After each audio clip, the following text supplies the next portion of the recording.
a todas, a todos la bienvenida una vez más a esta charla de la Fundación Un Camino, estas charlas que hemos estado haciendo durante el año el primer lunes de cada mes. De hecho, nuestra charla era el lunes pasado y se llamaba El día después, violencia social y anhelo del padre, una mirada psicoespiritual. Le vamos a cambiar el nombre y le vamos a poner la semana después, ¿ah? Y todo lo demás sigue igual. La semana pasada Camilo tuvo un imprevisto con un hijo, así es que no nos pudo acompañar, pero muy gentilmente accedió a reprogramar la reunión, así es que aquí estamos. Les presento a Camilo Barrio Nuevo. Camilo es psicólogo de la Universidad Católica, es magíster en Psicología Clínica de la Universidad de Chile y es magíster en Teología de la Universidad del Boston College en Estados Unidos. Camilo se desempeña como psicoterapeuta, supervisor clínico y docente. Ofrece en la actualidad cursos en psicología clínica en ámbitos de posgrado en la Universidad de Chile y en la Universidad Católica de Chile. Es miembro del Centro Teológico Manuel Larraín y ha sido profesor de nuestra fundación en distintos cursos. El objetivo de esta reunión que nos convoca es que, bueno, hemos tenido meses sumamente convulsionados en nuestro país desde el punto de vista político. Estamos presenciando hechos de violencia social, de destructividad, de maltrato, que son realidades dolorosas, acuciantes en nuestro país. Entonces la pregunta que podemos hacernos es cómo avanzamos en estos tiempos de agitación y convulsión sociopolítica. Y ahí nos preguntamos, de la mano de Camilo, ¿qué tiene que ver en todo esto la crisis espiritual y de sentido que estamos viviendo en nuestra sociedad? Y por ahí esperamos que Camilo nos dé algunas pistas para ver cómo avanzamos en una convivencia más fraterna, más dialogante, más abierta. Así es que voy a dejar con ustedes a Camilo Barrio Nuevo. Camilo, tienes la palabra. Súper, encantado. Gracias, Carolina. ¿Se escucha bien? ¿Está bien el audio? ¿Sí? Excelente, súper. Bueno, gusto de verte, Carolina. Gusto de ver también algunas caras por ahí conocidas. Gusto de saludarlas a todas, a todos. Un agrado la invitación que los amigos y amigas de la Fundación Un Camino estaban realizando para hablar de este tema que es contingente, relevante y acuciante en muchos sentidos, ¿no? Entonces, lo que vamos a hacer, voy a tratar de poner tres tesis sobre la mesa, ¿no? Como tres perspectivas específicas, y tratar de generar una discusión, ¿no? Por ejemplo, por cierto, el fenómeno de la violencia social y los desencuentros políticos sociales son fenómenos que son extremadamente complejos, son multicausales, ¿no? En gran medida, y por tanto sirva como aclaración que lo que voy a desarrollar ahora es más bien una perspectiva solamente, ¿no? Es un acento específico sobre algunos fenómenos que yo he visto tanto en la clínica como a nivel de situaciones emergentes desde el punto de vista psicoespiritual, ¿no? Como a nivel social. Eso, dicho eso, me gustaría también invitarles a que ustedes pudieran interrumpir la conversación. Espero no repetirme lo que estoy diciendo, pero voy a pedirles que interrumpan en la medida de que hay alguna idea o alguna situación que no quede suficientemente clara. Me voy a meter por un par de temas un poquitito teóricos, tratar de hacerlo lo más en sencillo y como vamos a decir para todo público, pero aún así, para que este espacio sea significativo, la idea es que sea inteligible. Así que, por favor, si tienen alguna duda, yo no sé si Carolina tienen habilitado cuando apretan el espaciador que ellos piden la mano o está deshabilitada esa función. Está deshabilitada la función, Camilo. Ah, ya. A ver, Caro Insunza, si me puedes, sí, creo que está deshabilitada. No hay Ya. problema con que pregunten, pero voy a insistir en lo que plantea Camilo. Les vamos a pedir que las preguntas que tengan que ver con lo que está hablando Camilo en ese momento, entonces no hay ningún problema que las hagan. Las demás preguntas les voy a pedir que las guarden al final, las pueden Súper. hacer por el chat y yo las voy a ir anotando y se las hacemos después a Camilo. ¿Les parece? Acotemos Excelente las acotación. preguntas que vamos a interrumpir del tema que está hablando Camilo. ¿Ya? Claro, Y lo algo mismo que no, mando. que no haya quedado suficientemente claro. Eso, Excelente, dale. súper. Sí, alguien levantó la mano por ahí, así que parece que está habilitada la función, ¿no? Alguien hizo la prueba y así que parece que funciona. Sí, está Porque yo listo. voy a tener a no todo el mundo como en la imagen. Ok, Habilitada vamos la mano. con habilitada la mano, excelente. Entonces, vamos con algunas. Estoy compartiendo una presentación, eso debiera aparecer en sus pantallas, ¿no? Sí, ok. Entonces, les decía, vamos a revisar tres tesis introductorias, ¿no? La primera tiene que ver con lo que he llamado mm, como la instauración de la psicología del enemigo. El segundo ítem tiene que ver con el problema de la proyección de la sombra colectiva, también a la base de ciertos fenómenos de desencuentro social y de violencia. Y voy a esbozar un tema que da para varios cursos en sí mismo, ¿no? La crisis del padre en Occidente, ¿no? Como una figura que quiero dejar un par de ideas puestas sobre la mesa y a ver si es que esos tres momentos los podemos después ligar y discutir al respecto, ¿no? Em, entonces, esto tiene como trasfondo cómo podemos explicar, cómo podemos comprender cuando hay fenómenos que son de naturaleza conflictiva y la violencia emerge como forma de relacionarse entre los seres humanos, sea violencia simbólica, sea física, sea psíquica, pero violencia al fin y al cabo, ¿no? Lo cual implica, para entrar como introductoriamente, un menoscabo, ¿no? O una agresión al sentido de identidad o de bienestar em, psico, psicofísico del sujeto, ¿no? Del individuo, un traspaso de límites y una situación de daño ejercido de un ser humano hacia otro, ¿no? Entonces, vamos revisando algunas ideas, ¿no? Como cuando hablamos de psicología del enemigo como una forma de funcionar en el mundo, vamos a decir de que implica, parafraseando el famoso tema de Pink Floyd, que a lo mejor varios de acá conocerán, ¿no? Este nosotros y ellos, us and them, ¿no?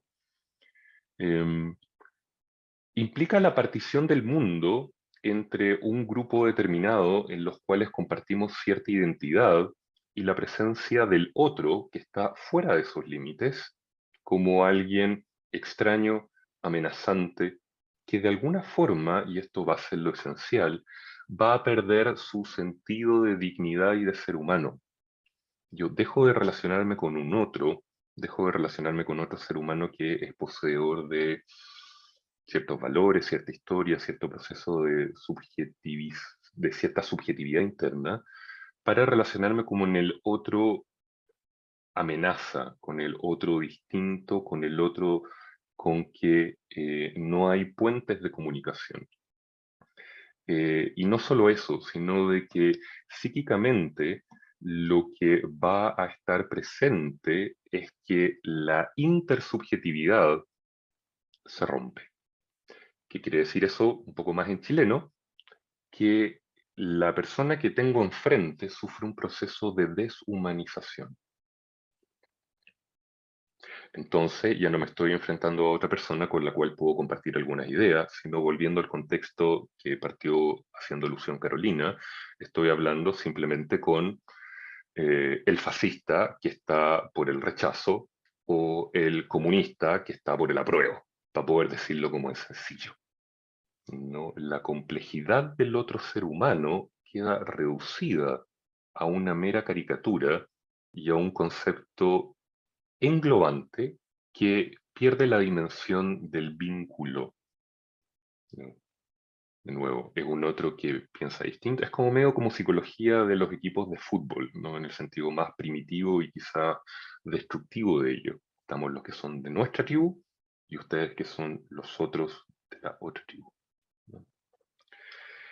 La noción de tener enemigos, enemigos dentro de la patria, enemigos fuera de de la patria, por cierto, ha sido una estrategia política desde tiempos inmemoriales, ¿no? La noción de construir un enemigo contra el cual poder enfrentarse, y esto políticamente es muy conocido, aglutina, da fuerza, da identidad, da cierta como energía para poder seguir determinada agenda, ¿no?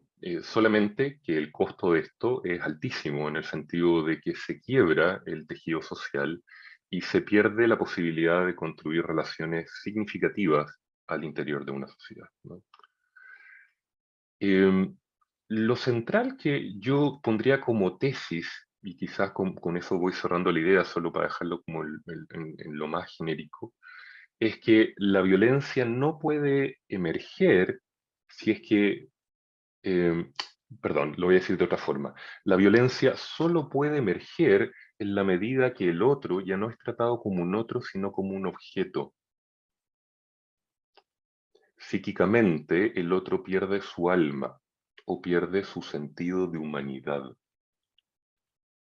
Entonces, en vez de estar hablando con otro ser humano, donde el tipo de relación vincular que aparece es lo que se llama relaciones yo-tú, donde hay una mutualidad, me empiezo a relacionar de tipo yo-ello. Yo-ello en el sentido de yo-cosa, ¿no? El otro se transforma en un objeto. Pierde su carácter humano, ¿no? Psíquicamente, por cierto.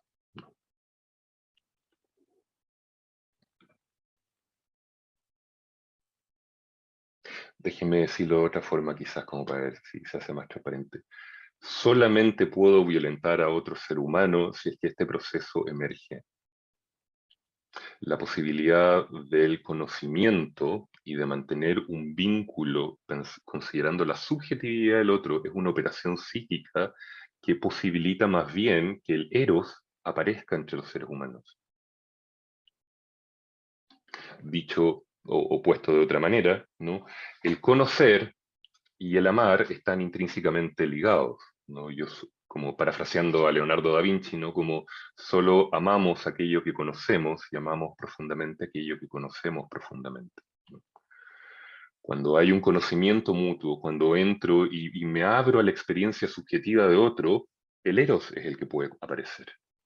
Quizás todos ustedes han tenido la experiencia de haber estado muy enojado con alguien, a lo mejor tener un montón de fantasías agresivas y destructivas internamente. Si me encuentro con esta persona, le voy a partir la cabeza, o fantasías vamos a decir, como ciertos deseos de violencia o destructividad, ¿no? Quizás también muchos de ustedes han podido tener la experiencia de que en la medida de que yo me abro y empiezo a vincularme y a lo mejor a escuchar y a saber cómo fue la experiencia personal de ese sujeto en una situación contextual, es que justamente mi posicionamiento interno se cambia y se transforma. El eros solamente puede aparecer cuando hay conocimiento, cuando hay vínculo. Si no, la violencia es la que puede erigirse ahí, ¿no? Como de manera más clara. Y déjenme poner dos ejemplos, ¿no? Y comentarle dos situaciones concretas que quizás pueden abrir y estimular algo de la conversación.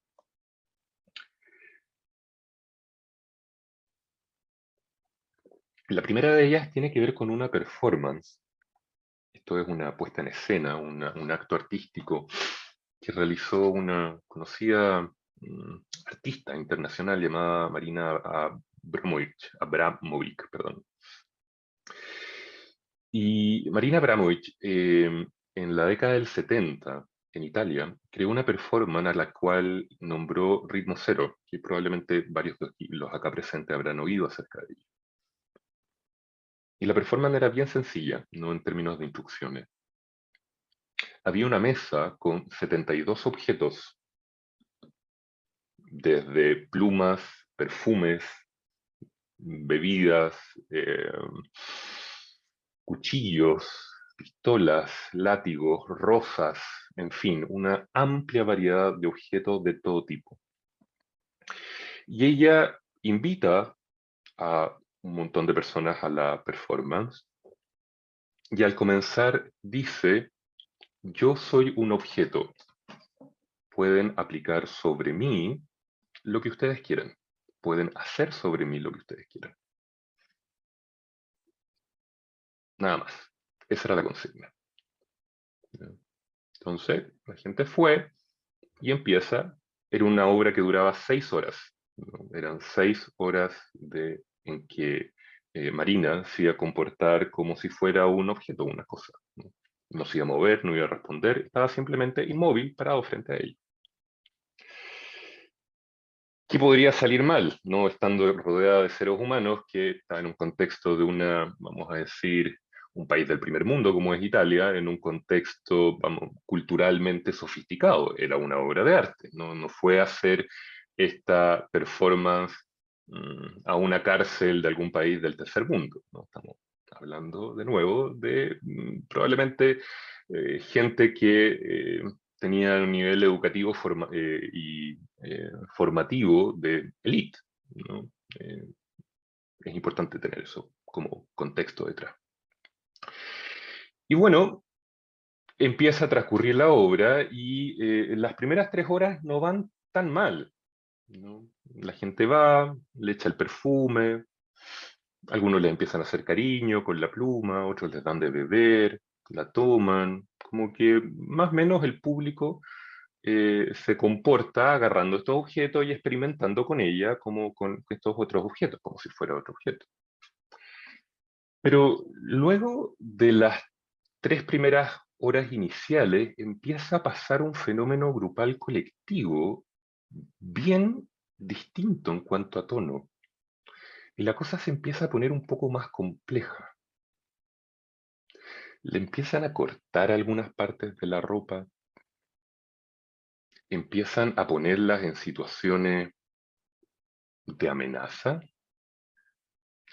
Un hombre agarra un cuchillo y le hace un tajo en la garganta para beber la sangre del artista. De nuevo, Italia de los 70, ¿no? Como, creo que era en Nápoles, si no mal no recuerdo, ¿no? Como vemos, empiezan a experimentar echándole cosas encima. Bueno, en sencillo, terminan con esta artista profundamente agredida y torturada.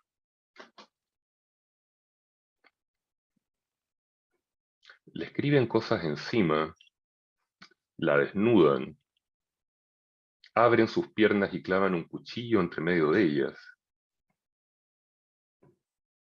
Un sujeto toma una pistola, la carga y se la pasa y apunta a las 100 y otro hombre tiene que intervenir para detenerlo.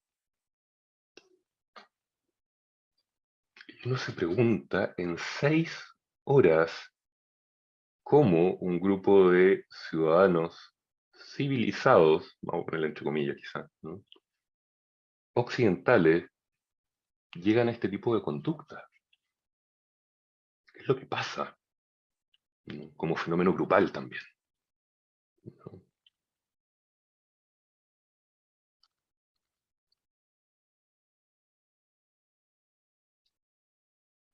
Si se fijan acá, el artista tiene la pistola que está empuñando contra sí misma. No se alcanza a ver bien en la imagen, porque así la pusieron, ¿no? Deshumanización del otro. La consigna era explícita en ese sentido. Soy un objeto. Hagan sobre mí lo que ustedes quieran. Y esto es lo que sale, ¿no? La obra termina con la artista muy conmovida, como se nota ahí en la fotografía de la derecha, está al borde del llanto, ¿no? Porque se siente violentada en grado sumo, ¿no? Y muy en shock por lo que estaba pasando. Ella no tenía no pensaba que la obra, como ella, podía tener ese tipo de repercusiones, ¿no? Em, y cuando ella sale, termina el tiempo, empieza nuevamente a comportarse como un ser humano. Esto es mirar a la gente a la cara y empezar a establecer como algún tipo de contacto, reaccionar como un ser humano. La gente sale corriendo despavoridamente, sin poder soportar un encuentro con ella ahora recobrando sus funciones humanas. Entonces, La pérdida de la subjetividad del otro, la pérdida de la experiencia psíquica de que el otro con que estoy hablando no es una cosa, algo que puedo usar, agredir o un enemigo, en fin, sino como otro ser humano, ¿no? Primera tesis, ¿no? Perdón, dentro de la misma tesis tengo otra imagen, ¿no? También para hablar un poco como de psicología del enemigo, y viene de una serie eh, que se llama Black Mirror, ¿no? Y Black Mirror probablemente también muchos de los acá presentes la habrán visto, que es media futurista y siempre juega con cómo la tecnología puede moldear nuestras relaciones humanas y nuestros procesos de subjetivización. Y se ve un soldado que tiene un sofisticado implante tecnológico en su retina que le ayuda a ejecutar de mejor función sus funciones como soldado. Y sus funciones como soldados implican cazar a especies de humanoides, están en un escenario medio post-apocalíptico, que aparece acá a la izquierda y que les llaman las cucarachas, ¿no? Las cucarachas son parte de la misión de los soldados de poder cazar y poder destruir. Pero parte del plot, no como parte del argumento de la serie, implica de que el implante visual que tenía este soldado empieza a fallar.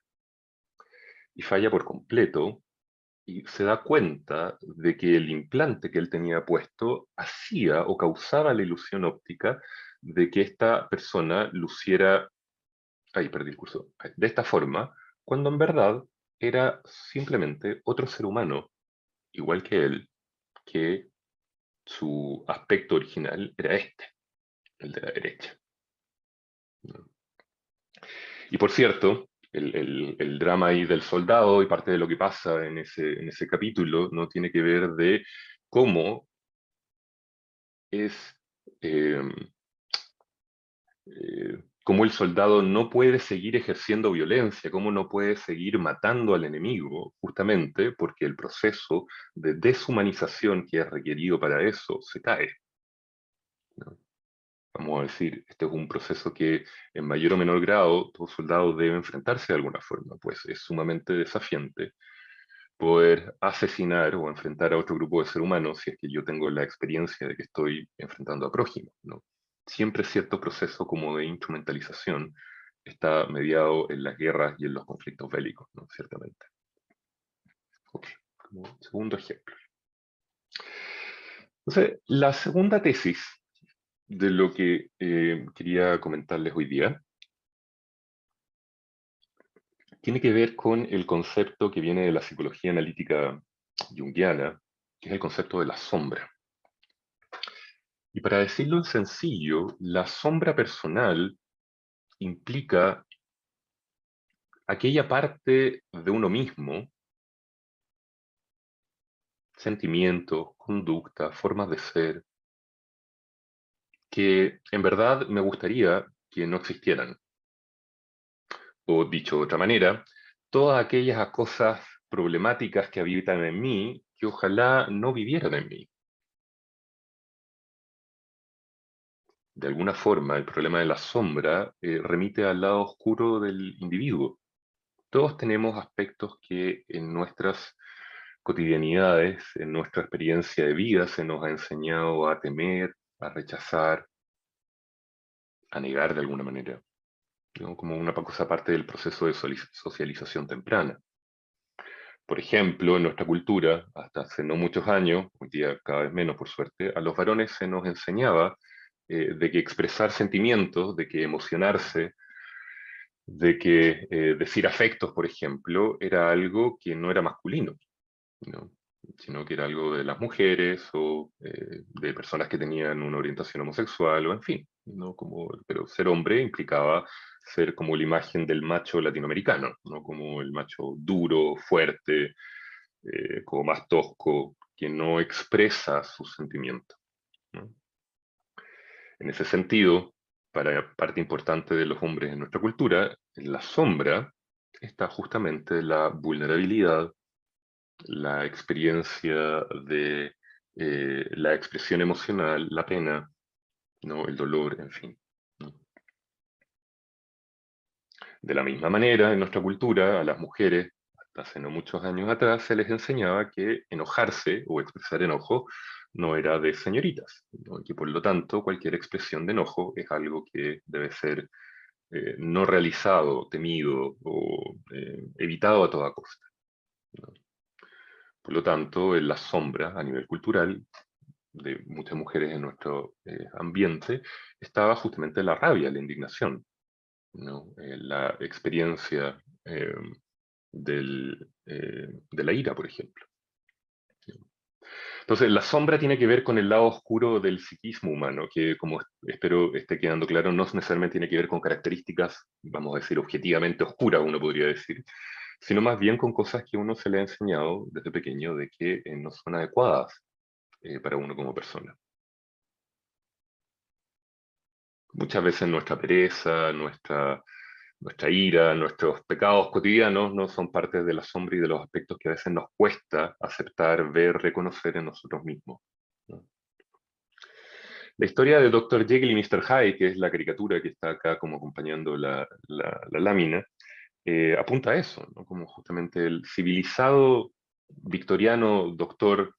Jekyll, ¿no? Que trata de expulsar de sí todo lo maligno, todo lo oscuro, todo lo primitivo, ¿no? Y aparece Mr. Hyde, ¿no? Esta criatura eh, malévola, egoísta, autocentrada, ¿no? Y la lucha de Mr. Hyde con Dr. Jekyll implica de alguna forma una dinámica de relación, si se quiere, más bien destructiva o neurótica, entre el yo y la sombra.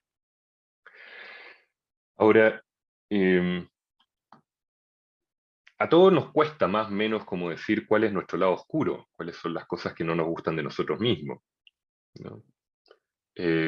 Pero probablemente todas aquellas personas que viven con nosotros un tiempo suficiente, sobre todo si es que alguien te conoce íntimamente, va a poder hablar de cuál es tu sombra, ¿no? Eh, para decirlo más claramente, así como biológicamente nos cuesta vernos la propia espalda, pues como que estamos orientados hacia mirar el mundo hacia adelante, ¿no? De la misma manera, el poder verse la propia espalda, los propios defectos, los propios aspectos no asumidos, también es muy desafiante, ¿no? Ahora, eh, el punto es que la sombra por regla general, tiende a aparecer proyectada en nuestros prójimos. El mal que nos cuesta reconocer en nosotros mismos es proyectado en nuestros prójimos. De ahí que la comprensión o la afirmación, vamos a decir, bíblica, esta de hipócrita, ¿por qué estás viendo la paja en el ojo ajeno y no la viga en el propio? Apunta justamente, ¿no? Esta conocida frase de Cristo, apunta justamente a cómo funciona la psicología de lo sombrío. Solemos ver la paja en el ojo ajeno y no la viga en el propio. Es interesante porque Cristo termina la frase y dice, sácate primero, ¿no? Como la viga para que puedas ver con claridad. Y es interesante este ver claramente porque cuando proyectamos la sombra, no vemos con claridad. Y las personas que nos rodean se cargan de aspectos que nos cuesta ver, reconocer, aceptar en nosotros mismos. De ahí que una condición necesaria también para los conflictos sociales sea la proyección de lo sombrío en el prójimo o en grupos. Porque así como el individuo tiene sombras, también la sociedad proyecta la sombra colectiva también en determinados grupos de seres humanos. Los grupos que han estado generalmente en condiciones de marginalidad política, social, económica, muchas veces son depositarios de la sombra colectiva, ¿no? Entonces, ¿cuál es el problema? Es que cuando la sombra aparece y cuando yo, en vez de poder enfrentarme con aquellos aspectos propios que me generan ruido, los pongo constantemente afuera y me peleo con el mundo, genera una relación con el mundo que está teñido por justamente estos elementos sombríos personales, ¿no? Jung decía que uno de los actos revolucionarios políticos más grandes que podía hacer un ser humano era el proceso de conocimiento de uno mismo. Y eso quiere decir, por regla general, partir con reconociendo la propia sombra. sabiendo lo mejor de cómo funciona, mm, mm, por decir algo como la propia rabia, o la propia lujuria, o la propia ira, o la propia vanidad, en fin, ¿no? Como sea lo que sea que aparezca en la propia experiencia de lo sombrío. Entonces, en el juego político, sobre todo cuando uno está tan apodícticamente seguro de estar del lado luminoso de la fuerza, ¿no? Y que en el otro lado están los malos, ¿no? Nuestros soldados son los valientes soldados, los soldados de los vecinos son una especie de animales sangrientos que violan a las mujeres, no nuestros soldados, ¿no? O de nuevo, como la luz está dentro de mi partido político y que tiene el poseedor de la verdad, y el que está en la vereda contraria es el depositorio del mal, ¿no? De la perdición, ¿no? Para nuestro futuro, ¿no? Eso no significa de que uno no pueda tener legítimamente distintos posicionamientos políticos sociales, sin duda, pero es distinto partir de una perspectiva como media, vamos a decir, muy segura sobre el lado luminoso de la fuerza y poner todo lo sombrío, oscuro, maligno en los contrincantes. Esa es una situación que, de nuevo, es un piso fértil para la violencia, eh, y además pierdo la posibilidad de vincularme realmente con el que piensa piensa de una manera políticamente distinta de mí, porque estoy todo el rato achacando la sombra o lo reprimido en aquella persona, ¿no? Esper, tú levantaste la manito, cuéntanos si tienes como algún comentario o petición de aclaración por acá. No sé si la levantaste voluntariamente.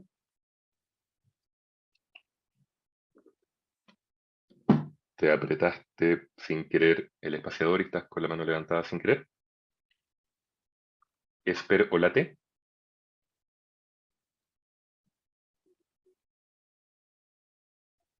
Ok, al agua, parece. Ya. No, es que no podía hablar. No me Ah, dejaba habilitar el micrófono, por eso. ahí está, excelente, qué bueno que te Ahí recuperamos. pude, ahí pude, sí. Dale. Lo que me llama la atención, probablemente lo vas a ver en la sombra colectiva, pero lo que me llama la atención es que el común denominador es la violencia, la rabia. Ese es como el común denominador. Porque tú hablas de la sombra, o sea, yo creo que, claro, cuando uno hace un análisis personal, hay sombras de todo tipo. Una diversidad enorme de sombras, digamos, Buen propias de punto. nuestra miseria humana, ¿no? Pues la miseria humana está llena de sombras, digamos. Ujú. Pero cuando hablamos ya de un tema social, lo que predomina en todos es la rabia. O sea, no sé si a lo mejor eso es una coincidencia o la rabia es como el factor común, digamos, en un fenómeno más social respecto a las sombras, digamos. ¿Mm? Excelente punto, excelente. Gracias por la pregunta y la petición eh, de especificidad. Efectivamente, como tú dices, pero uno de las características de que lo sombrío provoca es la experiencia emocional del rechazo y de la rabia y de vamos a decir, como una respuesta impulsiva y no bien espontánea, ¿no? Bien irracional de alguna forma, ¿no? Pero no es porque la rabia sea en sí misma sombría, sino porque la sombra, cuando aparece, despierta la experiencia de esto no lo quiero, o esto lo rechazo, o esto es peligroso para mí de alguna forma, en fin, ¿no? Como hay muchas formas de poder mirarlo, ¿no? Eh, por cierto, eso no significa de que cada vez que nos aparezca la emoción de la rabia necesariamente estemos frente a un fenómeno de proyección de lo sombrío. La rabia es una emoción legítima y sana humana y hay cosas que como seres humanos nos indignan, vamos a decir legítimamente. Si es que alguien golpea a otro ser humano o si es que alguien está abusando fuertemente de otro ser humano, es probablemente que experimentemos la emoción de la rabia como una respuesta ante la injusticia, ¿no? Dicho eso, igual es llamativo que hay algunas cosas que a nosotros particularmente nos molesten por sobre otras. A mí, por ejemplo, me puede molestar las personas que lo Gracias. único que... Ay, ¿alguien abrió su micrófono? Ay, creo que lo silencié. por decirte algo, a mí me puede molestar particularmente alguien que se comporte de manera avara, ¿no? Y me sale una indignación, no puedo creer lo avara que es esta persona, ¿no? Y la pregunta que uno, ¿y por qué particularmente como que esa experiencia humana es la que me elicita esta respuesta intensa emocional? Para otra persona puede ser alguien que esté, voy a sacar una conversa con un paciente de la semana pasada, ¿no? Que me hablaba en su darse cuenta cómo detestaba particularmente a las personas de que en reuniones sociales solamente hablaban de sí misma y ponían el centro de atención sobre sí, ¿no? Y uno podría preguntarse por qué esa es particularmente como una respuesta que tiene ese nivel como de algo visceral que se manifiesta, ¿no? Y la exploración, ¿no? Justamente develó de que esos rasgos tenían altas características más bien sombrías de ella, ¿no? Eh, entonces, justamente cuando aparece, ¿no? Como esta intensidad media, de nuevo espontánea, racional, uno podría pensar de que ahí está la sombra puesta de alguna forma. Quizás todos hemos tenido la experiencia de llegar y conocer a alguien en una primera reunión social y de vista sentir una especie como de rechazo virulento, medio inexplicable. Como que ni siquiera alcanzamos a cruzar un par de palabras con esa persona y ya nos representa un rechazo muy intenso, ¿no? Eh, una hipótesis, por supuesto, que habría que cotejar es que en ese tipo de situaciones lo que se activa es la sombra, ¿no? Pues la sombra implica el deseo de esto no soy yo y esto está mal, ¿no? Sí, no sé si eso como aclara un poquitito como lo que estaba preguntando, espero, o comentando. Entonces, de nuevo, bajémoslo como a situaciones concretas, ¿no? Y déjenme traerles dos comentarios así cortitos de películas, ¿no? Bien particular en mi elección, pero bueno, la de la izquierda es una película chilena que se llama Mi mejor enemigo, y que habla del conflicto Chile-Argentina, ¿no? Cuando casi nos fuimos a guerra, ¿no?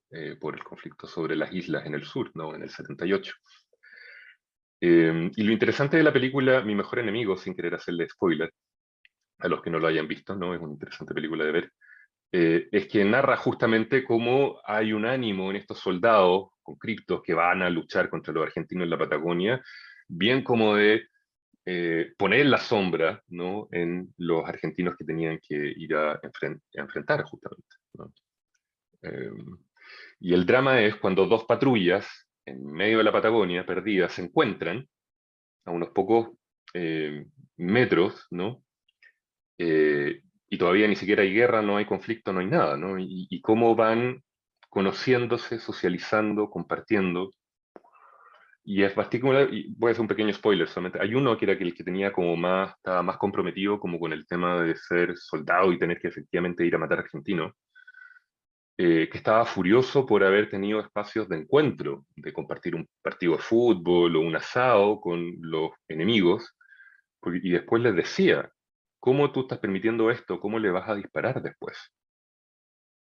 ¿Cómo vas a seguir manteniendo el conflicto? Porque de nuevo, conocer, cuando uno conoce, se abre a la intimidad del otro, es el eros es lo que puede emerger en ese lugar, ¿no? Y para poder asesinar, ciertamente, el eros tiene que estar ausente. Y la sombra proyectada en el enemigo, ¿no?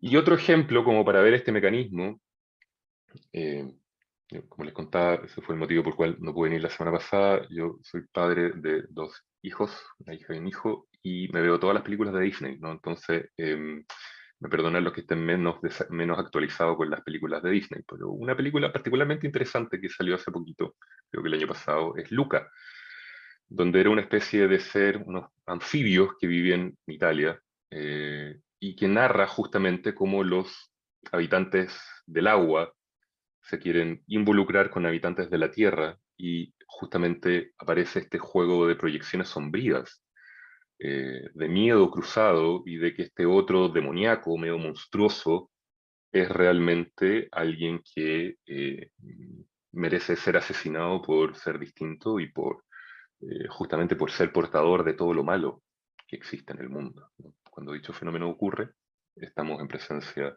de la proyección de lo sombrío, ¿no? Y yo creo que ahí ambas películas son bien interesantes para discutir, ¿no? Ok, eso con la segunda tesis. Hasta acá, ¿algún comentario, pregunta? ¿Van? ¿O puedo dar paso ya a la tercera y última tesis, ¿no? De lo que quería comentar.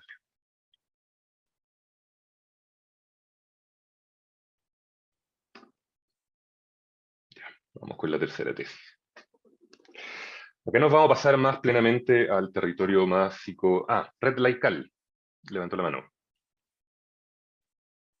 Tienes que activar tu micrófono para poder hablar. Hola, hola, buenas tardes. Una Hola. pregunta ¿tú estás asumiendo que el Eros siempre tiene que aparecer o es posible que la sombra persista?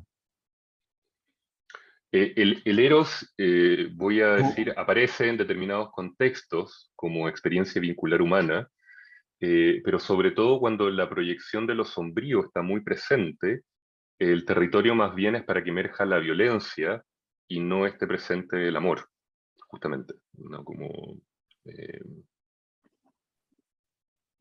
pero- ¿qué tienes en mente? ¿Cuál es la especificación, estimado? es que por lo que entendí, tú das a entender en lo que explica que yo vinculando con el otro, conociendo al otro o a la otra, necesariamente se humaniza la relación, ¿cierto? Y por lo tanto desaparece o se aminora la posibilidad de la violencia y aparece la posibilidad de que, de que, de que me pueda relacionar en forma distinta, no agresiva, ¿cierto? Sí. ¿Eso siempre tiene que aparecer o hay una posibilidad que persista? Ya, te sigo. Ok, ahora creo que entiendo el sentido de tu comentario. Gracias. Sí, súper buen punto, ¿no? Gracias por la aclaración. No, yo diría que es la condición necesaria, ¿no? Como sin conocimiento no puede haber eros, ¿no? De ahí que la pareja arquetípica del eros es la gnosis, ¿no? El conocer va de la mano, ¿no? Con la posibilidad de que el eros se manifieste, ¿no? Eh, Ahora hay situaciones justamente donde hay una apertura al otro y un conocimiento del otro y pueden mantenerse los prejuicios, por ejemplo, ¿no? O puede mantenerse como la experiencia del desencuentro, o incluso la percepción de la proyección de lo sombrío también, ¿no? Entonces, ahora, sin conocimiento no hay eros, ¿no? Eso sí, eh, de todas maneras. Y en algunas ocasiones puede que tampoco aparezca, ¿no? Que quizás era la especificación que estaba poniendo sobre la mesa. Sí, buen punto. Entonces, voy a tratar de, en un par de minutos decir algo que es un poco más complejo, ¿no? Vamos a hablar de la crisis del padre en Occidente como último punto, ¿no? Y al menos introductoriamente, déjenme decir que una de las funciones psíquicas del lugar de lo paterno masculino, vamos a decir de que es sumamente relevante para que aparezca la experiencia del duelo, del amor y y de la posibilidad de relacionarnos con lo instintivo de una forma constructiva. Y déjeme decir como tesis, sin poder dar mucho contexto por razones de tiempo, de que hay un acuerdo también en el ámbito como de las ciencias sociales, que la figura del padre es algo que viene en crisis hace bastantes años en Occidente en general y que ciertamente el siglo que acaba de pasar probablemente haya sido la crisis o ya el derrumbe como de la figura de lo paterno en nuestra cultura, ¿no? Y la función del padre psíquicamente está ligado con varios aspectos, ¿no? De ellos me gustaría mencionar un par solamente, ¿no? El primero implica la autoafirmación, está vinculado con el juego y el conocimiento del mundo. Si la madre, en términos, voy a hablar como desde el punto de vista más psicológico tradicional, si la madre está ligada a las funciones de autorregulación psíquica y de contención, esto es, de regulación y de reconocimiento básico del individuo, regula, nutre, calma, serena, es una de las funciones psíquicas básicas por excelencia de lo materno. El padre, el gesto del padre es llevar el niño hacia el mundo, hacia la socialización y a que el niño pueda desarrollar autoafirmación saludable. Si el gesto arquetípico en nuestra cultura estoy hablando, no estoy hablando de que esto sea algo ontológico, sino más bien como fenomenológico descriptivo de patrones y de formas culturales. Si el gesto de la madre es el acunar, o el sostener, el regular, el gesto del padre es sostener hacia arriba, o ya sea mostrar al mundo, vamos a decir tipo Rey León, que el gesto es el mismo gesto que realiza Héctor en la Ilíada cuando sube y reconoce y alza al hijo, ¿no? O lo lanza hacia los aires, ¿no? Y juega, ¿no? Esas funciones psíquicas iniciales de autoafirmación, reconocimiento, juego, creatividad, también están ligados con una forma de vincularnos con los límites. El padre, una de las primeras funciones es separar y ayudar al niño a transitar desde cierta omnipotencia o narcisismo infantil, dicho en lenguaje psicológico, hacia el reconocimiento de lo que en el mundo de la psicología llama la castración. Esto es saber de que hay un límite, hay una ley y hay algo que no se puede transgredir y que es una condición de falta fundante para la experiencia psíquica humana. De que los seres humanos no somos todos poderosos y no podemos funcionar por completo en base a nuestros instintos y deseos. Y hay cultura y hay otros, ¿no? El padre media de alguna forma, ¿no? Y ayuda a la organización psíquica para esa función. Y si lo miramos más todavía desde lo espiritual, ¿no? Déjenme traer de vuelta como algunos comentarios de Hansel Grum, que es un conocido escritor de temas espirituales, también dialogante con el mundo de la psicología profunda, ¿no? Y va a hablar de que lo masculino paterno también, ¿no? Tiene dos cualidades por excelencia. Una tiene que ver con la lucha, la capacidad de esfuerzo, disciplina, fortaleza, voluntad. Y la otra tiene que ver con el amor, capacidad de apertura, de ternura, de vínculos, ¿no? Y él, justamente dentro del escenario, como de, más bien como en sus formas de ver como elementos constitutivos de la identidad masculina, va a afirmar justamente que estas son las dos alas de lo masculino paterno saludable, ¿no? En ese sentido, permítame la aclaración de que cuando estamos hablando de padre, no estamos hablando de patriarcado, sino que más bien el patriarcado, vamos a decir desde esta perspectiva, es una deformación de la función paterna. Porque el patriarcado, por definición, implica el reinado del padre que lucha, pero que no ama, que impone, que es autoritario, pero que no está en contacto justamente con la experiencia del amor. Y por tanto pierde la dimensión de lo intersubjetivo, ¿no? Entonces, si tuviéramos que ponerlo como en un cruce, ¿no? Déjenme poner como 4 figuras arquetípicas para mostrar un escenario solamente así bien cortito, en 5 minutitos, y con esto ya voy a la pausa. Tenemos la figura del padre, que está conectado con el eje del amor y de la lucha. Como opuesto al padre está la figura del trickster o el embaucador, que está conectado con lo contrario, que es el egoísmo y la, vamos a decir, como el narcisismo y la, como la autorreferencia, la falta completa de ley y del otro. Tenemos, y el extremo acá de la fuerza, tenemos el padre autoritario, que es el padre tirano, que está por este lado de acá, y el padre que ama, pero que no tiene fuerza, que falta otra palabra, me carga esa palabra, pero es la mejor que he encontrado aún, yo denominaría blandengue, el padre que tiene esa cualidad, ¿no? Y déjenme mostrar solo brevemente para poner una tesis, ¿no? Yo sé que esto requiere cierta, es mucho más profundo, pero al menos es para poner una conversa. Entonces, el eje de la figura del padre tirano, vamos a decir que es un eje que está conectado con el poder sin el amor, como les decía, ¿no? Es rígido, totalitario, está ligado a lo patriarcal, impone, se relaciona con el afecto del miedo y genera o sumisión al padre autoritario o rebeldía, ¿no? Como cualidades centrales. Entonces, figuras de lo paterno, vamos a decir, que están vinculadas a este eje. El segundo eje que le estaba contando es de la figura del padre sin fuerza, ¿no? Sin autoridad, que es pura ternura solamente, ¿no? Y soy padre del amor sin fuerza, sin estructura, sin lucha, ¿no?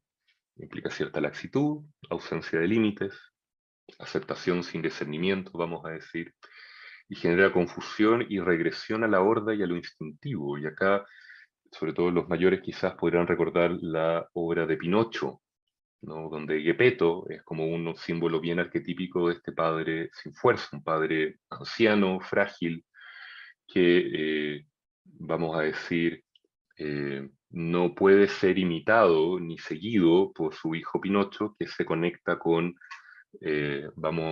con el amigo matonesco de clase, ¿no? Como al cual tiene que seguir, ¿no? Como que hay una ausencia de la figura del eje del padre conectado con la autoridad y la fuerza, ¿no?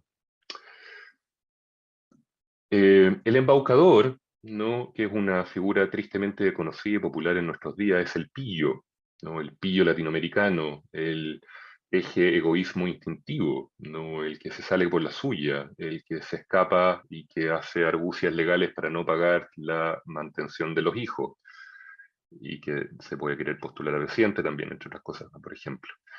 Hay una ausencia de reconocimiento del otro como un otro, ¿no? Como de que hay una figura mm,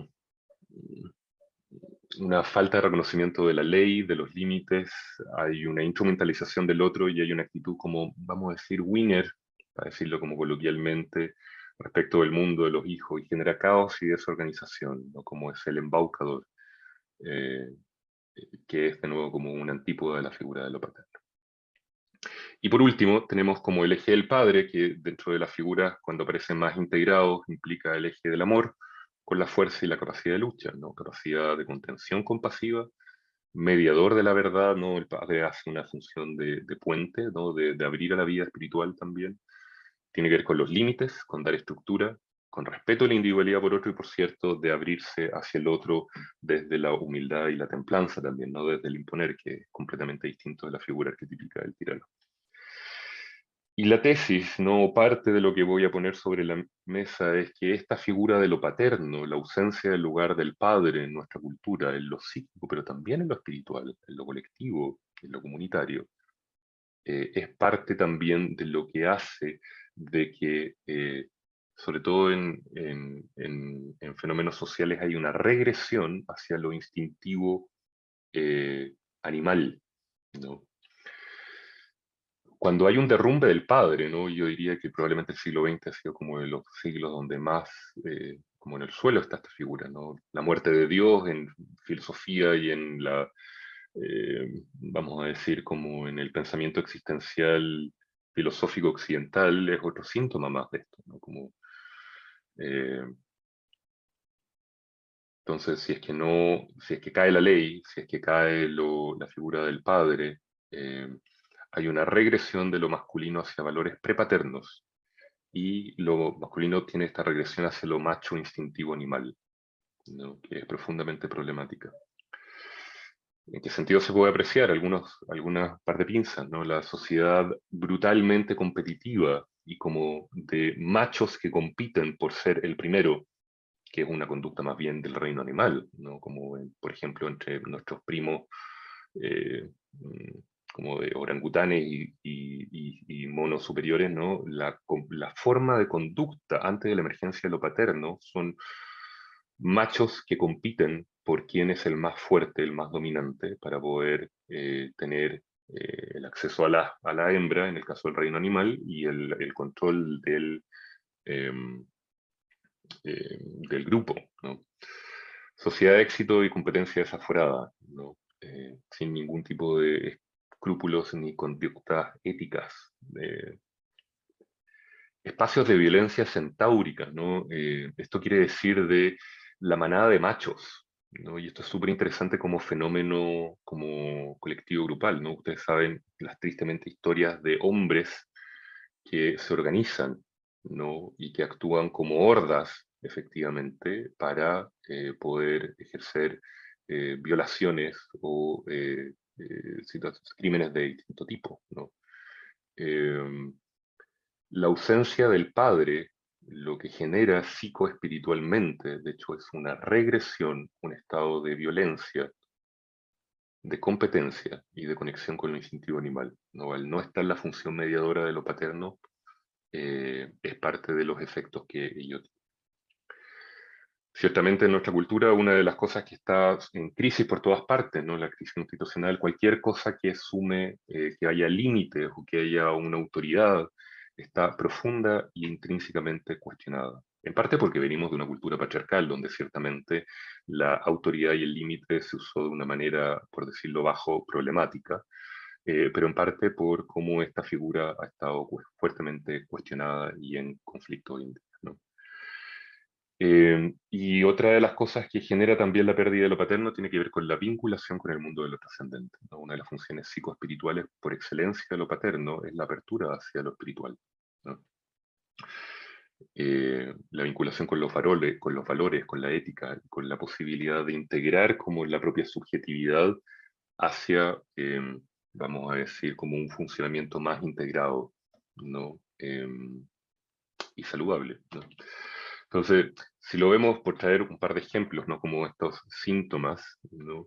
Es cosa de ver cómo funcionan aspectos problemáticos de nuestra cultura, ¿no?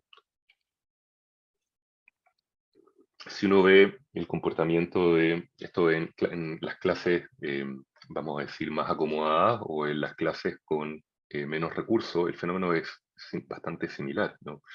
Tenemos, vamos a decir, machos más que padres que se organizan y pelean y hacen actos de criminalidad organizada con el fin de obtener mayores beneficios, ¿no? De nuevo, la muerte o el derrumbe de lo paterno implica una regresión hacia lo instintivo y competitivo, donde el otro deja de ser un otro y es instrumentalizado simplemente para los propios fines, ¿no? El propio fin de la autoafirmación básica. Me llamaba la atención lo que estaba pasando el otro día como con los jóvenes antes de la época del plebiscito, ¿no? Como el Instituto Nacional, me parece que era de la Lor Sencilla, donde se juntaban a hacer verdaderos clubes de la vereda, ¿no? Jóvenes que vamos a decir, que entraban en espacios de violencia, de agresión mutua, eh, y, de peleas callejeras, ¿no? Como directamente en medio de, como fenómeno emergente, ¿no? En nuestra cultura, ¿no? Acá arriba a la derecha está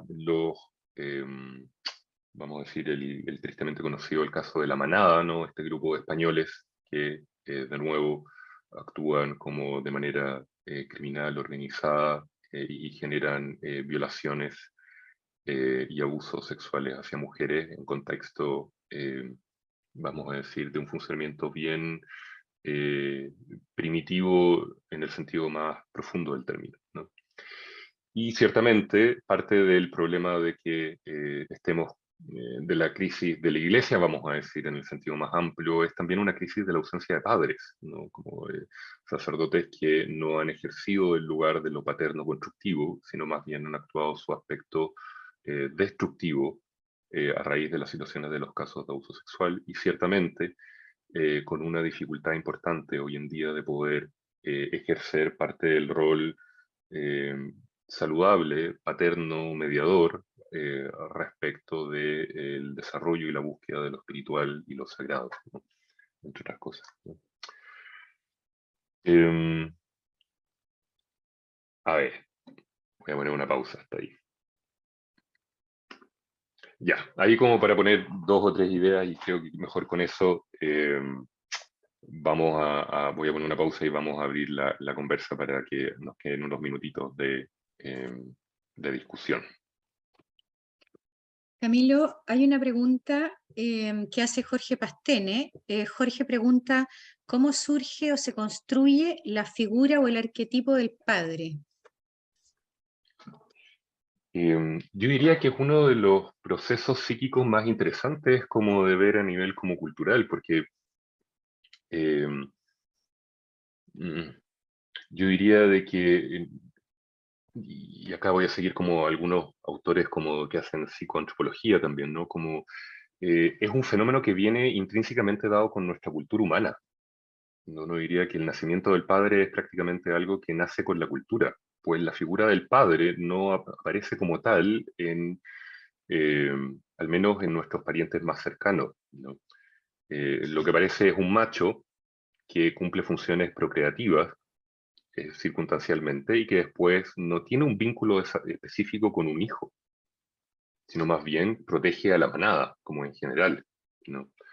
Pero algo pasa en la evolución humana que coincide con el inicio mismo de nuestra cultura y nuestra civilización, donde ciertos hombres empiezan a desarrollar conductas de generar vínculos específicamente con algunas compañeras mujeres y con algunos hijos especiales. Entonces, yo diría que es un fenómeno que va más bien, que a diferencia, hay una continuidad mucho más grande entre la madre instintiva y la madre cultural.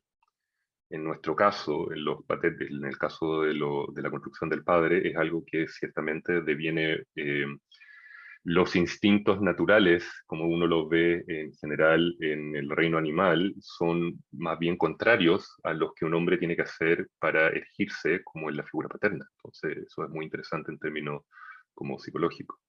Eh, pero es algo que aparece justamente con el inicio de la civilización occidental, o sea, con el inicio de la civilización no solo occidental, sino tal como la conocemos, ¿no? Y ha tenido como momentos significativos como en distintos espacios, ¿no? Como pensando en Grecia, Roma, como hitos fundamentales donde la figura del padre tenía una función psíquica muy importante, ¿no?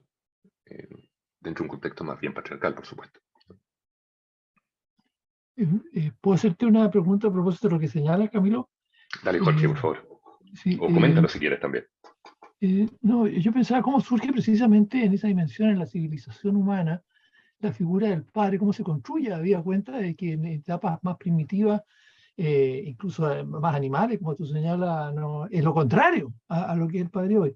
Entonces, ¿cómo surge eso? Yo te ponía en la pregunta si el darwinismo es aplicable ahí.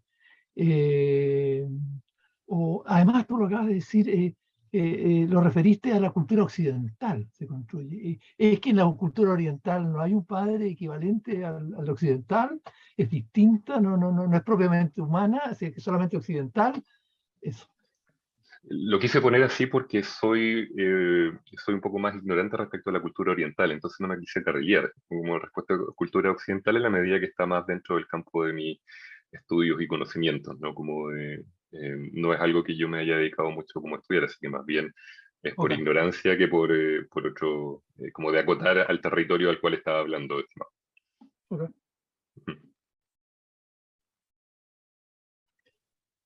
Perdona, y el surgimiento, Camilo, de esa figura paterna en los humanos, en nosotros, ¿no? A lo largo del desarrollo de la especie, ¿cómo se fue estableciendo? Fue una, que los que tienen esa figura en la familia y en la crianza fueron más exitosos, supongo, ¿no? Por el cuidado que significó, no sé, ¿no es cierto?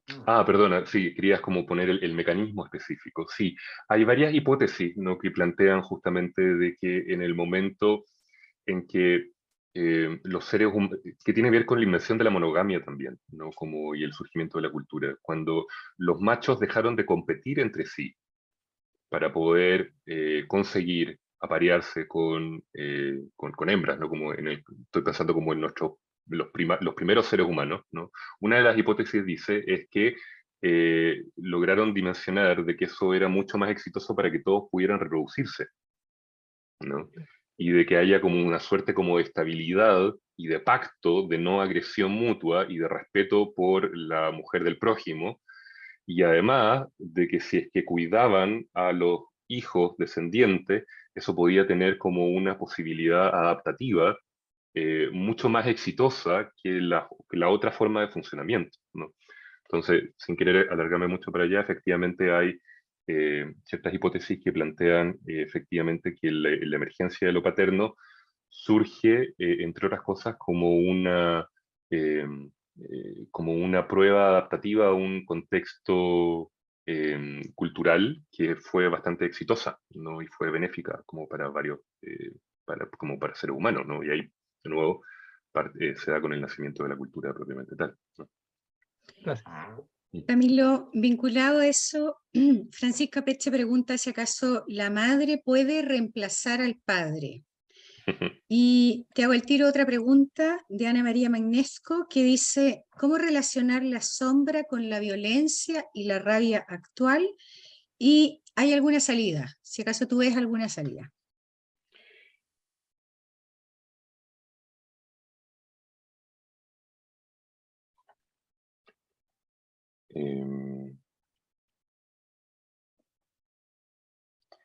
Espérate, tuve problemas de retención. La primera pregunta era del... La primera era si la madre puede reemplazar al la madre, ya, padre. ok, perfecto. Sí, ya, listo. Está bien. Sabía que iba a salir esa pregunta. Es desafiante de contestar, ¿no? Desde la década de los 70 y los 80, que empezaron a salir un montón de estudios respecto de cuáles son las características de poblaciones humanas en las cuales el padre está más presente y más ausente. Y al menos en los estudios investigativos, lo que sabemos es que si es que hay una figura de un padre protector, el desarrollo de la cultura y de la salud integral de esa familia está mucho mejor lograda, ¿no? Es mucho más plausible, para decirlo de otra forma, ¿no? De hecho, hay algunos autores, como desde Octavio Paz en adelante, ¿no? Como que plantean que uno de los dramas importantes de Latinoamérica y una de nuestras heridas arquetípicas es que vivimos una cultura donde particularmente la figura del padre ha estado ausente y vilipendiada, y como hay un trauma de violencia no menor, ¿no? Ustedes saben, a diferencia del proceso de colonización en Norteamérica comparado con el de Sudamérica, en el de Sudamérica emigraron hordas, voy a ponerlo así, de machos españoles, que aparte de matar, ¿no? y diezmar la población, tomaron como por medio de la violencia a las mujeres y engendraron descendencia, ¿no? Pero sin vincularse tampoco con ella. Entonces, esta idea de Latinoamérica como un, comillas, continente de guachos, perdonando la palabra, pero para que se entienda como el impacto, es algo que culturalmente como que nos atraviesa y está bien estudiado, versus la inmigración en Norteamérica, donde ese fenómeno no se dio, y la migración fue mucho más en parejas, ¿no? Por ejemplo. Entonces, solamente para poner en la mesa de que desde de esa década en adelante hay varios indicadores que hablan de, por ejemplo, la endémica ausencia de la figura del padre en las poblaciones afrodescendientes, ¿no? Donde es ampliamente, o sea, el padre no existe como figura de crianza, por ejemplo, ni para qué decir de corresponsabilidad familiar, ¿no? Y como eso genera una serie como de perturbaciones sociales, económicas, en fin, ¿no? Sin embargo, yo me atrevería a decir también de que lo paterno es más bien una función, ¿no? Yo estoy hablando en términos de funciones psíquicas, más que algo que deba ser generado por mujeres o por hombres, ¿no? En mi experiencia, al menos, he visto de que es uno de los temas importantes de los procesos terapéuticos, como la sensación de la ausencia de lo paterno. Y yo he visto como procesos donde madres más o menos han podido como cubrir la ausencia de lo paterno masculino, que en nuestra cultura es muy, muy significativa.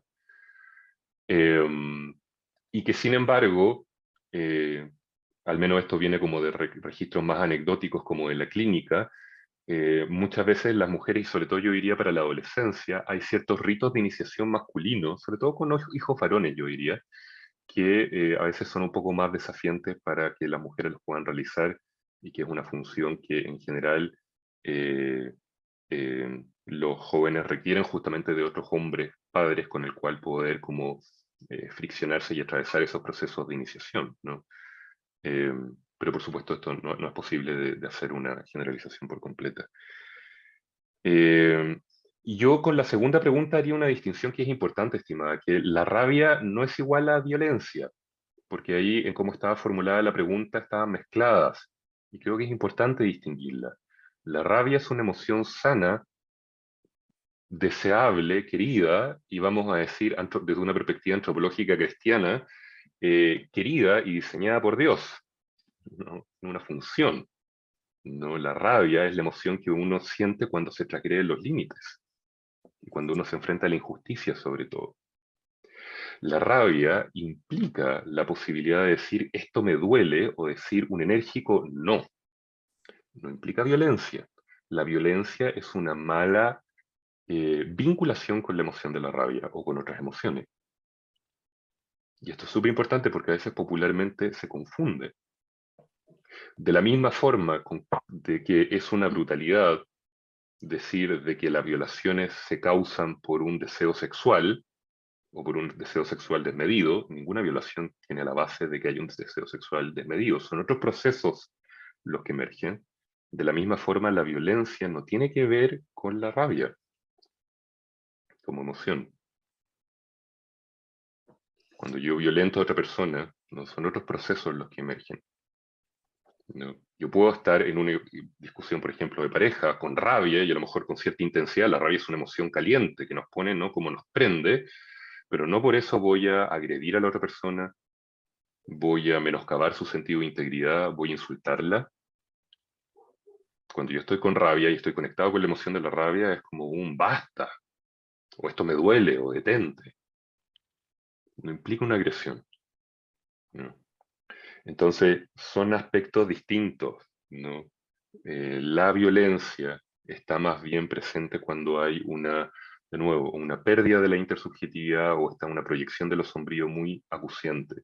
O cuando una persona no sabe manejarse con la emoción de la rabia, porque ha estado tanto tiempo reprimida, por ejemplo, que cuando emerge de forma destructiva, ¿no? Pero son fenómenos distintos, ¿no? No sé si eso va a la pregunta, ¿sí? Queda muy claro. Camilo, te propongo lo siguiente, me queda una pregunta en el chat y luego tenemos 3 manos levantadas y ahí cerramos porque estamos ya sobre la hora. Entonces, si quieres, lo que te propongo es que anotes las 4 preguntas y las respondes luego todas juntas, ¿te parece? Dale, Y entonces, buena idea. a quienes van a preguntar a viva voz, les pido por favor que la pregunta sea muy corta, concisa y directa, ¿ya? Entonces, la pregunta que está en el chat es de Maluchi Allende y dice, ¿cómo puede volver esta sociedad a tomar o a retomar será la espiritualidad? ¿Cómo retomar la espiritualidad? Juani Valdés, te doy la palabra. Por favor, la pregunta cortita para Camilo. Sí, la pregunta es, hay harta molestia de parte de lo femenino con lo masculino y hay un discurso claro y fuerte desde lo femenino, pero lo masculino está un poco silenciado sobre ellos mismos, sobre cuál es el propósito, cómo es ser mejor hombre o mejor padre. Eso no está muy dicho, es más bien una repetición de lo que las mujeres dicen. Gracias, Juani. Luis Evia, tu pregunta, por favor, para Camilo. Sí, Camilo, esta crisis del padre, ¿cómo impacta entre los creyentes, los cristianos que llamamos a Dios Padre? Eso. Gracias, Luis. Y por último, y con esto cerramos las preguntas, Espero Late. Sí, yo tenía 2 preguntas. Uno, no sé si una pregunta o una afirmación que él podría, ¿cómo se llama?, comentar.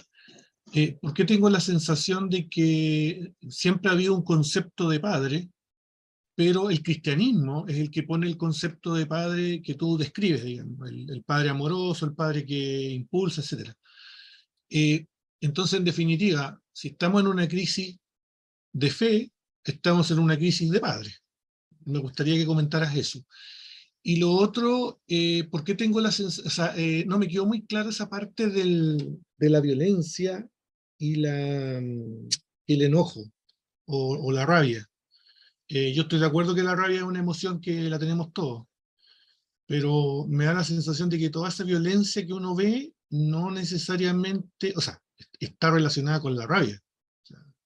¿O habrá algún otro elemento? Esa es la pregunta. Muchas gracias, Esper. Le damos un minutito a Camilo para que se organice con las preguntas. Este tema nos da para seguir conversando otra hora completa, pero se darán cuenta que, pobre Camilo, lo estamos estrujando. Ya, Camilo, tuyo el micrófono. ¿Cómo contestar esto de una forma que le haga Sintética. como justicia a las preguntas que son muy buenas y que son Claro. efectivamente como para hablar una hora más? Ay, ay, ay. A ver, qué buenas preguntas, no hay comentario. A ver. Mm. Mm. Mm.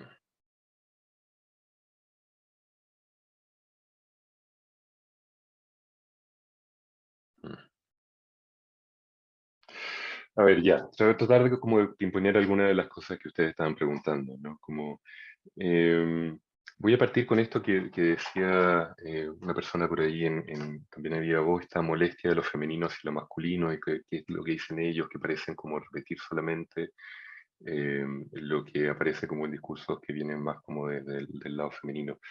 Yo diría que estamos en una tremenda época de tránsito, ¿no? Efectivamente, yo, al menos en términos personales, miro con bastante buenos ojos el mensaje central de los movimientos feministas, que uno podría leer que implica un anhelo de que hombres y mujeres nos relacionemos de forma respetuosa y en igualdad de condiciones, ¿no? Sin abusos de poder de unos sobre otros, ¿no? Y eso implica como un clima de justicia y colaborativo, implica también cuestionarse como alguna de las representaciones de lo femenino y masculino que han estado muy fuertemente en nuestra cultura. Y yo diría que este es un tema que en general los hombres, un poco también debido a nuestro entrenamiento cultural, por desgracia, lo viven bien introvertidamente, aunque cada vez menos, ¿no? Yo he visto con bastante buenos ojos movimientos de hombres que se juntan a conversar respecto de qué es lo que significa ser hombre hoy en día y de qué implica justamente, por ejemplo, el vínculo con lo paterno masculino, ¿no? Eh, y hay un movimiento, yo diría, todavía no muy generalizado sobre pensar que como nuevas masculinidades en el sentido amplio del término, ¿no? Eh, pero en general uno lo que ve en la consulta sobre todo también, de que es una temática que genera más bien angustia, ¿no? En el sentido de que hay como una especie de desorientación, ¿no? Habían ciertos modelos anteriores, y con eso tomo lo que alguien pone ahí en el chat, lo patriarcal está visto como negativo en el sentido que implica el dominio del hombre como por sobre la existencia y no implica una relación, lo patriarcal no tiene una relación vincular yo-tú con el mundo. Para el patriarca, vamos a decir que las mujeres y los hijos son cosas, son objetos que puede disponer a voluntad. ¿No? Se falla vamos a decir, la perspectiva intersubjetiva justamente, ¿no? Entonces, yo diría que el problema es como de que está esta figura en crisis, pero como que todavía no emerge una distinta. Entonces, hay una búsqueda de eso, ¿no? Y, de nuevo, como considerando de que es un aspecto como no elaborado aún, ¿no? Ligando eso como con lo que está otra persona ahí poniendo en la mesa, yo diría de que ahí la pérdida del lugar del padre, yo he visto dos movimientos clásicos del mundo creyente. Como uno es un movimiento más bien regresivo, como de querer volver al tiempo donde estaba el padre fuerte, ¿no? Y yo diría que eso se ve en tendencias que tienen un ala, vamos a decir, como si uno mira psicoespiritualmente los movimientos como pre-Vaticano II, ¿no? Uno podría decir de que son movimientos dentro del mundo de la iglesia como de volvamos donde el tiempo donde habían seguridades y certezas, que implica un deseo, un anhelo de reafirmar de nuevo el tema de la autoridad, ¿no? Y hay otro movimiento, ¿no? Como de otra sección, que implica una pérdida completa como del discernimiento. Entonces, así como el padre blandengue, un padre que es muy amoroso, pero que no pone límites, de la misma forma la ausencia implica como una vivencia de una espiritualidad que no tiene cierto discernimiento y que genera confusión. Y esto, para que quede más claro, yo he visto, tengo hartos pacientes que son sacerdotes, ¿no? Y he trabajado hartas veces con sacerdotes como de pacientes. Y una de las cosas que yo he visto es que la crisis de lo paterno también los afecta a ellos en el sentido de que hay sacerdotes que, de nuevo, ante la crisis de lo paterno, vuelven a buscar a decir como la autoridad, ¿no? Esto es así porque la iglesia así lo dice, y porque este es el dogma, y porque esta es la norma, y añoro los tiempos donde hablábamos latín y nadie cuestionaba la figura de autoridad del cura, ¿no? Y lo que el cura decía era lo que se hacía, ¿no? Como que una reivindicación de la autoridad. Y hay otros curas que dicen como que han perdido también su función mediadora, ¿no? Y es como la sensación, yo soy uno más, no proyectan sobre mí cosas especiales, no tengo superpoderes, que dentro del contexto del clericalismo es un aspecto sano, pero también lo sacerdotal tiene en su origen, como en muchas otras tradiciones, una función mediadora, ¿no? Una función de canal, que psíquicamente es constructiva y estabiliza. Y entonces la sensación es más de una pérdida de guía y de eje, porque no hay límites, ¿no? Entonces da todo lo mismo, ¿no? Entonces, bueno, que yo estoy viviendo, sí, estoy en una relación, a lo mejor pensándolo en lo cotidiano, como donde estoy en una relación extramarital y voy con el cura y, bueno, pero ¿quién es el cura para decirme algo? Pues si esto estoy yo, como que no da lo mismo, pues. No, no hay norma, no está, como que se pierde la distinción como de lo correcto y se pierde con ello la comprensión de que si es que uno va a la norma, y uno lo piensa en términos, quizás, decirlo en términos espirituales, eh, los mandamientos tienen una raíz en qué es lo que genera sufrimiento y qué no, y el padre tiene la posibilidad de hacer eso. Lo pongo en un ejemplo más sencillo. Si tú dices, yo soy libre de hacer lo que quiero hacer con mi vida, y voy a ir y voy a saltar del tercer piso, y tú dices, sí, eres libre de hacer eso, pero si es que te salta el tercer piso es súper peligroso, te recomiendo que no lo hagas, te puedes hacer daño, ¿no? Son pautas de conducta, ¿no? De la misma forma los mandamientos, yo soy libre de vivir mi vida como quiero, si quiero puedo desear la mujer del prójimo y tener una vida sexual desordenada, o mentir y robar y ser avaro y querer y tener y más y más y más. Sí, puedes llevar una vida, sí, por supuesto, eres libre de hacerlo, pero te vas a generar sufrimiento a ti y a la gente que te rodea. Y uno pierde de vista con eso, ¿no? Porque la ley, en último término, en términos más como psicoespirituales, es una guía de conducta, como todas las religiones lo tienen, como todas las tradiciones, para que podamos los seres humanos florecer y vincularnos de forma más saludable con nuestros aspectos más complejos, ¿no? Entonces eso está caído también, está muy cuestionado, ¿no? Eh, y yo diría que en general la respuesta clásica como el mundo es como o una regresión hacia un intento de afirmar la autoridad muy fijamente, o da lo mismo y no hay normas, no hay leyes, nadie puede hacer un juicio ético, ¿no? Lo cual psíquicamente es peligroso también, ¿no? Y no produce crecimiento. Eh,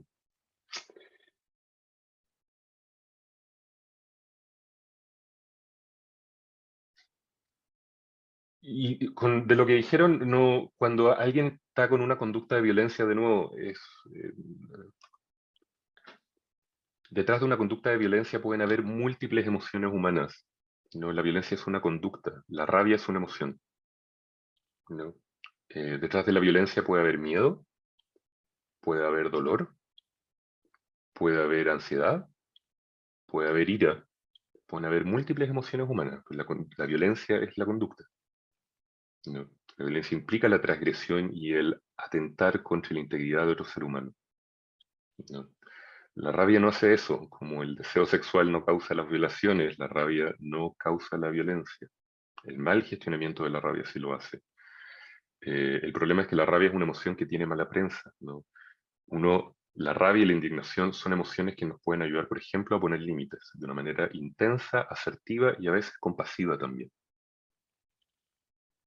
¿no?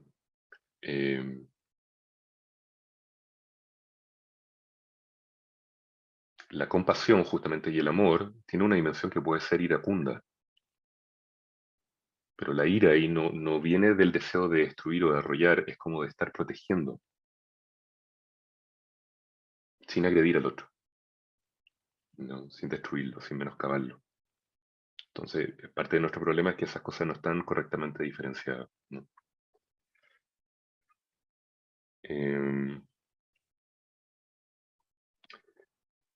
Ok, son las 8:30 por Por ahí, no sé si ahí, contesté todo, pero por ahí quizás por ahí podemos ir dejando estaríamos, como la sí. conversa, ¿no? Como... Sí, yo creo que siendo las 8:30 y llevamos ya 1 hora y media y como se dan cuenta podríamos seguir otra 1 hora y media más conversando con Camilo, pero lo vamos a dejar hasta aquí. Camilo, quiero agradecerte la disposición, lo interesante que ha sido todo este tema, que ojalá podamos hacer nuestros estos temas para llevarlos a la mesa familiar, para llevarlos al barrio, para llevarlos a la comunidad, a ver si logramos ir generando un poquito de masa crítica para poder ayudar al diálogo, al reencuentro y por lo tanto a la disminución de la violencia.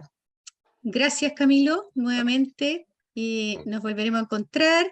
Gracias a cada uno de ustedes que estuvo hoy aquí y quedan invitados para la charla del próximo mes, que ya les haremos llegar muy pronto la invitación. Buenas noches, que descansen, que estén todos muy bien. Gracias, Camilo.